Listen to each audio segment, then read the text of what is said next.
जी अस्सलाम वालेकुम बच्चों, कैसे हो आप सब लोग। उम्मीद है करिए अच्छे होंगे।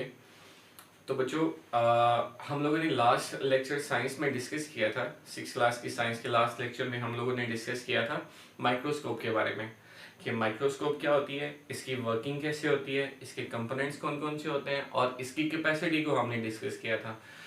तो बच्चों नेक्स्ट जो इस चैप्टर का टॉपिक है वो है plant and animal cell. Plant and animal cell. हम लोग सेल के बारे में डिस्कस कर चुके हैं कि सेल क्या होता है, ठीक है, डिटेल के साथ डिस्कस कर चुके हैं। आज हम लोग बात करेंगे प्लांट और एनिमल सेल्स के हवाले से, ठीक है। तो बच्चों प्लांट और एनिमल सेल को इकट्ठे इस वजह से डिस्कस किया जाता है कि बहुत सारी चीजें होती हैं जो दोनों सेल्स के अंदर मौजूद होती हैं और कुछ चीजें ऐसी होती हैं जो एक सेल के अंदर मौजूद होती हैं लेकिन दूसरे सेल के अंदर मौजूद नहीं होती। तो बच्चों प्लांट और एनिमल सेल्स के अंदर जो है वो डिफरेंट जो है ना स्ट्रक्चर्स पाए जाते हैं, मुख्तलिफ तरह के ऑब्जेक्ट्स होते हैं, मुख्तलिफ तरह की साख्तें होती हैं। तो हम लोग क्या करते हैं, वन बाय वन उनको डिस्कस करते हैं। तो बच्चों सबसे पहले हम लोग बात करेंगे सेल वॉल के हवाले से। सेल वॉल के हवाले से कि सेल वॉल क्या होती है, ठीक है बच्चों। ये आपकी बुक के अगर मैं देखूं पेज नंबर 6 पर, ठीक है, तो यहाँ पर आपको दो सेल्स दिखाए गए हैं, एक प्लांट सेल है और एक क्या है, एनिमल सेल। ये वाला जो सेल है ये एनिमल सेल है जैसा कि नीचे मेंशन है, और इसको हम क्या नाम देते हो, प्लांट सेल का नाम देते हो, ठीक है बच्चों। तो सबसे पहले हम लोग बात करेंगे सेल वॉल के हवाले से। तो बच्चों सेल वॉल जो है ये प्लांट सेल्स के अंदर तो मौजूद होती है लेकिन एनिमल सेल्स के अंदर मौजूद नहीं होती। जैसा कि हम लोगों ने पहले बात की थी कि कुछ चीजें ऐसी होती हैं जो कि प्लांट सेल्स के अंदर मौजूद होती हैं लेकिन एनिमल सेल्स के अंदर मौजूद नहीं होती। इसी तरह कुछ चीजें ऐसी होती हैं जो एनिमल सेल्स के अंदर मौजूद होती हैं लेकिन प्लांट सेल्स के अंदर मौजूद नहीं होती। तो बच्चों सेल वॉल जो है ये प्लांट सेल के अंदर मौजूद होती है और एनिमल सेल के अंदर मौजूद नहीं होती। तो बच्चों फर्ज कर लें कि ये हमारे पास जो है वो एक सेल है, ठीक है। फर्ज कर लें कि ये आपके पास एक सेल है, ठीक है। अब इस सेल की जो बाहर वाली दीवार होती है, ये वाली जो दीवार होती है, इसको आप क्या नाम देते हो, सेल वॉल का नाम देते हो।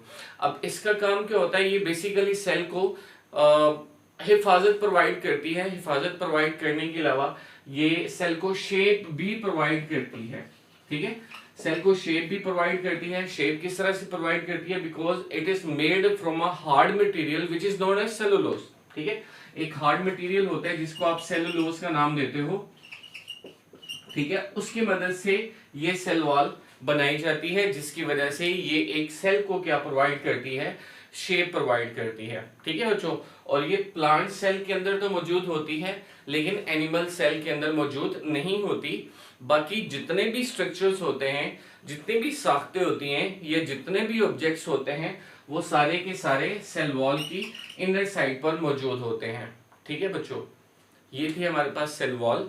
नेक्स्ट जो हम लोग डिस्कस करेंगे वो हम लोग बात करेंगे सेल मेम्ब्रेन के हवाले से कि सेल मेम्ब्रेन क्या होती है, ठीक है बच्चों। देखें जो हमारा सेकंड स्ट्रक्चर है इस हवाले से वो है सेल मेम्ब्रेन। अब सेल मेम्ब्रेन क्या होती है,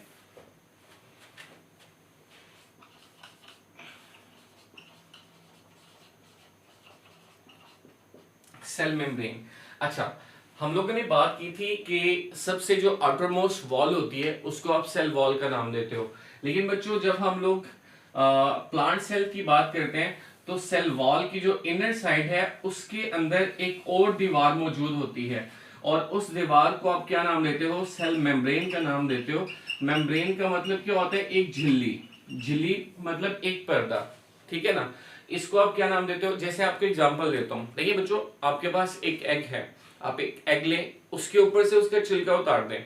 जब आप उसका छिलका उतारते हो तो व्हाइट कलर की एक छोटी सी लेयर होती है, ठीक है।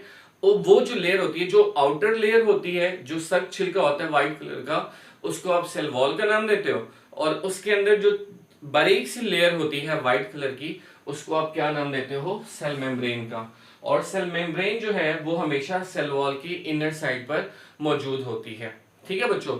अब सेल वॉल का जो बेसिकली काम क्या होता है अच्छा बच्चों प्लांट सेल के अंदर जो सेल मेम्ब्रेन है वो सेल वॉल के इनर साइड पर मौजूद होती है, लेकिन जब हम लोग बात करते हैं एनिमल सेल के हवाले से, एनिमल सेल के हवाले से, तो सेल मेम्ब्रेन जो है वो एनिमल सेल की आउटर मोस्ट वॉल होती है, उसके बाहर कोई भी वॉल मौजूद नहीं होती, क्योंकि हम लोगों ने कहा था प्लांट सेल के अंदर सेल वॉल मौजूद नहीं होती, तो उनकी जो एक्सटर्नल वॉल होती है या आउटर मोस्ट वॉल होती है उसको आप क्या नाम देते हो, सेल मेम्ब्रेन का नाम देते हो। और सेल मेम्ब्रेन बेसिकली क्या काम करती है, ये मुख्तलिफ तरह के मटेरियल जो हैं उनके इन और आउट को कंट्रोल करती है, मतलब ये डिसाइड करती है कि कौन कौन से मटेरियल्स हैं जो सेल के अंदर आ सकते हैं और कौन से मटेरियल सेल से बाहर जा सकते हैं। ठीक है बच्चों, ये दो स्ट्रक्चर्स हम लोगों ने डिस्कस करने थे प्लांट्स और एनिमल सेल के हवाले से। तो मिलते हैं नेक्स्ट लेक्चर के अंदर, तब तक के लिए इजाजत दीजिए, अल्लाह हाफिज।